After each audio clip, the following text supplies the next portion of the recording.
Scooby-Dooby-Doo, where are you? We've got some work to do now. Scooby-Dooby-Doo. I don't know the rest of the words. Hi, welcome back to Katie Can't Read. I'm Katie, I can read, and we're standing today because we're gonna tier rank every book I read in 2020. Ha ha ha!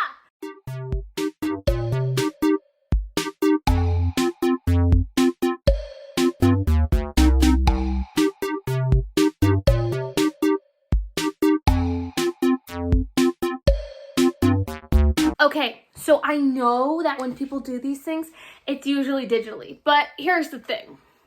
I don't know how to do that. And then when I learned how to do that, I said, that is way too hard. We're not doing that. I don't have time for that. So I decided, since it would only take me 5 minutes to do it this way, here we go. So here are our tiers. Fave. This is a fave. Either it's all-time fave, new fave. I'm obsessed with it. 2, rereadable. Meaning it's not a fave, but like, God, I'll reread it. Not rereadable, but still really good. So these are things that I'm like, I will never probably reread it, but it will stay on my shelf forever because I like it. Fine? Question mark? Meaning it's just like, it's there. Like, it's fine. Meh is like when I don't like it, but I'm too nice to say I don't like it. Barf is when I don't like it and I'm willing to say I don't like it. And here's our waiting room. So we have every book I read this year, and over there too. Dark pink is a reread. Light pink is a first time read. Let's dive right in. And we're going to try to do this fast because I have class soon. Okay. And I'm going to try and go in chronological order. So the first thing I read this year, I'm a little bit ashamed to say I reread this year, but I'm also not that ashamed because it got me back out of my reading slump, but it's like shameful because it was Harry Potter. And like, in my defense, I did reread my Harry Potter books before J.K. Rowling revealed that she's the worst person alive. Like literally like 2 months before she decided to destroy my happiness. So I'm going to put Harry Potter, I'm going to put it in rereadable because like it's not an all-time fave, but like maybe a couple years down the line I'll reread it. You know what I mean? Like, but it's never been an all-time fave. Okay, so next we have The Perks of Being a Wallflower by Stephen Chbosky. I read this for the first time this year, and it is a new fave. Absolutely goes in the new fave. I will be rereading it.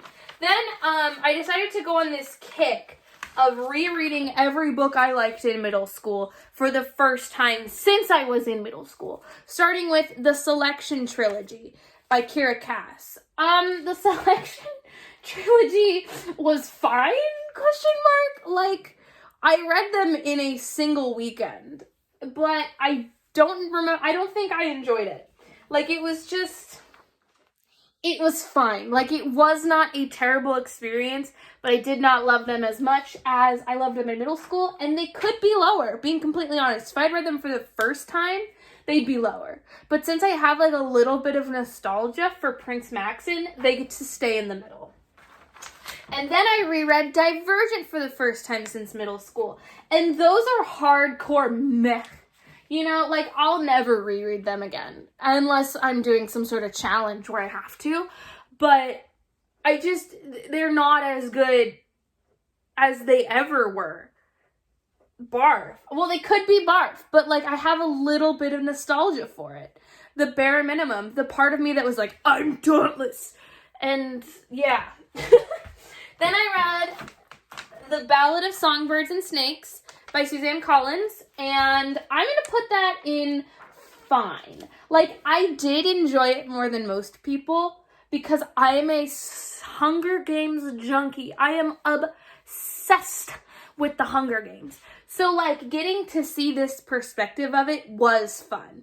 I liked the stuff it added to the original trilogy, but it wasn't the best book I read this year. It was just fine. But then it led me back into rereading The Hunger Games, which goes into all-time fave Absolute favorite trilogy of all time. I think I've read The Hunger Games 15 times in my life, and I never get tired of it. Okay, and then I did a big 10-book Percy Jackson, reread in June, and I do it every summer. I've done it every summer since I was a kid. So I read Percy Jackson, all-time fave, and then I read the 10 Heroes of Olympus, which are also all-time faves. I actually think I like the Heroes of Olympus more than Percy Jackson, just because I love the found family of it all. And then I got bullied by my best friend into reading Carry On for the first time, and I hate to say it, but it was good. It was a really good book, so that goes in all-time fave. Cool. And then I reread Fangirl for the first time by Rainbow Rowell. So I read Fangirl when I was 14, right after it came out, okay? And so I didn't like it. I didn't get it. I was it's fine, I guess. I didn't love it. But then I reread it, and now I think it's just fine, ? The romance is lackluster, but once you kind of, understand the Simon and Baz train, it's a little bit better. You know what I mean? I might only really like it because if they ever made an adaptation, I think I would make a great Kath, okay? Cast me. Cool. And then, we already know, we've got our first barf. Super Adjacent by Crystal Sesteri. Boom. Right in the barf category. You can watch my least favorite books of the year video to understand why. Then I reread Turtles All the Way Down by John Green. I read Turtles All the Way Down once my sophomore year of high school. It was one of the only books I read in high school that, wasn't for school. And I really enjoyed it. I felt very seen by it as someone who does have mental health struggles. And then I was like, you know what? Let's reread it. And it is my most annotated book on my shelf. So it goes up in faves. John Green is officially a one-hit wonder in this channel. Okay, then I read The Gentleman's Guide to Vice and Virtue and its sequel companion. I think it's a sequel, but not really. The Lady's Guide to Petticoats and Piracy, both by Mackenzie Lee. Those were good and fun, and I really enjoyed them. But I don't think they're faves. I think they are just rereadable. I did love the Lady's Guide to Petticoats and Piracy because of the asexual representation and the historical feminism of it all and the girl gang of it. That part of it was incredible. Okay, cool. Here we have Loveless by Alice Oseman. Do I need to explain? Need I say anything? Are we good? We're good, okay. Then I reread Magnus Chase and the Gods of Asgard, which to me, it's not rereadable, but it's still really great. I actually think it's my favorite non-Percy Jackson-centric series that Rick Riordan has released. I adore it in that sense. But I won't be rereading it anytime soon. Then I read Helena in Park for the first time, and meh. It's racist and gross. But the romance was fine, but it wasn't great. It was just meh. I didn't get the 2012 hype of it all. Okay, then I read The Six of Crows duology for the first time. I know, where have I been? Boom. Fave. Right there, right where it belongs. Cool. And then I read the Grisha trilogy for the first time. And I don't think the Grisha trilogy is rereadable to me. I really enjoyed it. But it's not going to be something I reread annually. It's not going to be a thing for me. I did like it, though. I thought it was fun. And I'm really excited for the TV show. I'm really excited. Okay. Heartstopper. I was rereading Heartstopper last night. That's a fave. That's a fave if I ever... Oh my god. I messed up. Hold on. Thumbtack, thumbtack, thumbtack. Twisty, twisty. Okay. Alice Oseman's Heartstopper is definitely a fave for me. I was rereading it last night. We have a brand. I read Aristotle and Dante Discover the Secrets of the Universe, and that one also goes in fine, ? Like, it was beautifully written, and it was a good book, but I don't think it's something I'm going to reread, and I don't love it all that much. I don't have a lot of attachment to it. I do like the fan art, and I do like the memes, and there's some really gorgeous writing in there, but it's just fine. The Cruel Prince trilogy, that's also just fine. If I was just doing the first book, it would go down into meh or barf.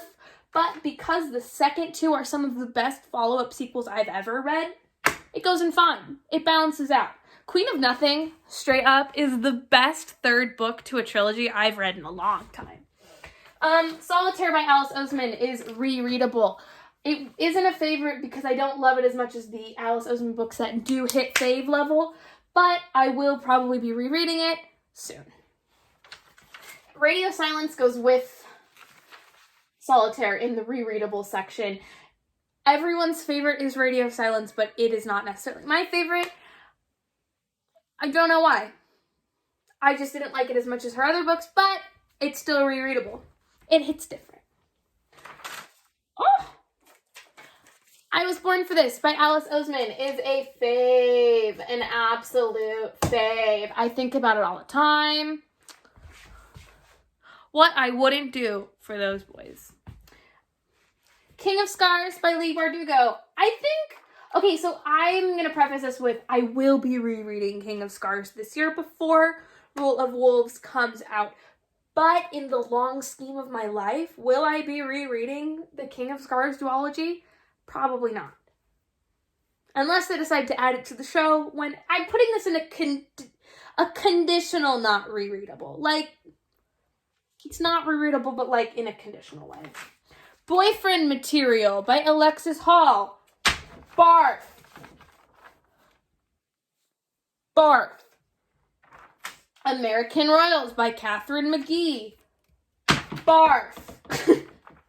We already talked about these, like last week. Again But Better by Christine Riccio.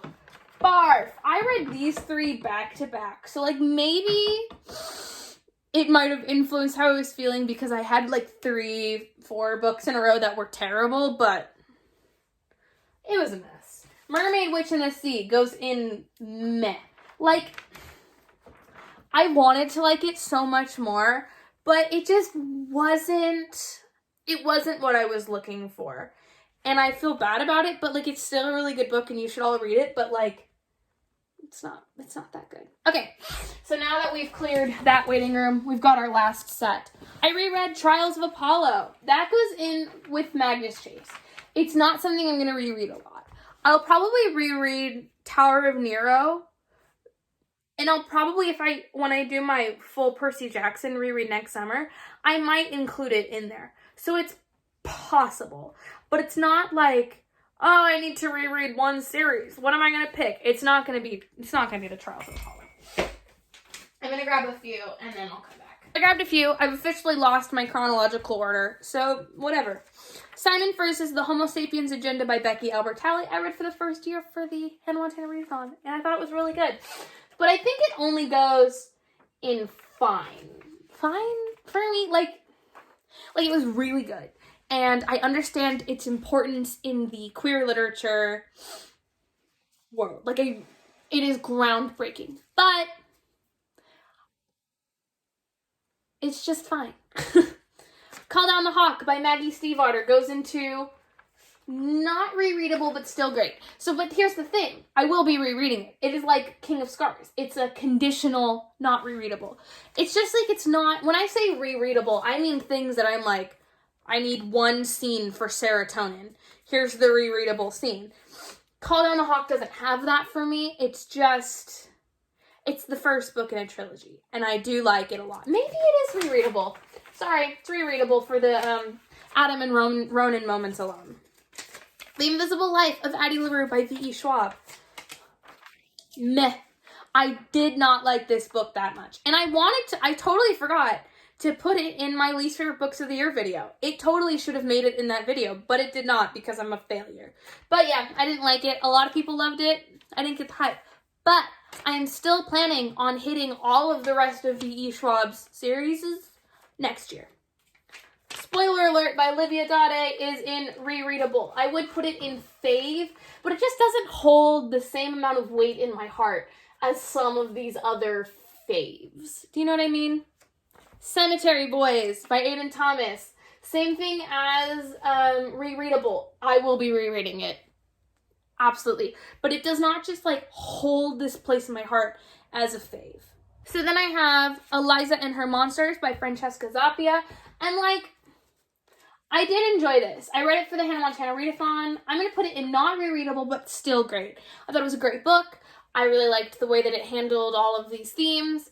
And I liked the different mediums it explored to tell a story. So it is very great. What If It's Us goes, I think it goes in fine. This is by Becky Albertalli and Adam Silvera. I read it for the Hannah Montana Readathon. It's good. It's really sweet. It's like a sweet little LGBTQ romance, but it's not anything special. It's just fine. It goes on the word fave. It goes on it. Red, white, and royal blue goes on the word fave. It's the only book this year that I read multiple times, front to back, this year. The only one. Raven Cycle by Maggie Stiefvater. Fave. Check, please. They ask you how you are, and you just have to say that you're fine when you're not really fine, but you just can't. Check, please. Fave. It goes up there. I had a lot of faves. It was a good year. All right, here we go. A Cuban Girl's Guide to TN Tomorrow. Barf. Bleh. We talked about this. And finally, the last one on this, Daisy Jones and the Six by Taylor Jenkins Reid, goes in not rereadable, but still great. It was in my top 10 favorite books of the year, but it is not, like, it's not a fave. It's not going to be something I reread a lot, but it's going to stay on this shelf for as long as I live, because, man, was it good. Here it is. Here it is. I did it. I tier ranked all the books based on absolutely nothing. Bias, I guess? Thank you for watching. Sorry for this absolute madness. Sorry that I talked too fast. Sorry that whatever. I had fun doing this, though. This was fun. Thank you to everyone who came to my Grinch live show last night. It is my favorite. It was so fun. Secondly, please come to my 'Twas the Night Before Christmas. The Night Before Christmas live show this week for our final Cozy Christmas Stories with Katie. Because I can read. Please make sure to like, subscribe, drop a comment. Don't get mad at me for having so many faves. I am a nice person. What's your favorite book you read this year? I'm just curious.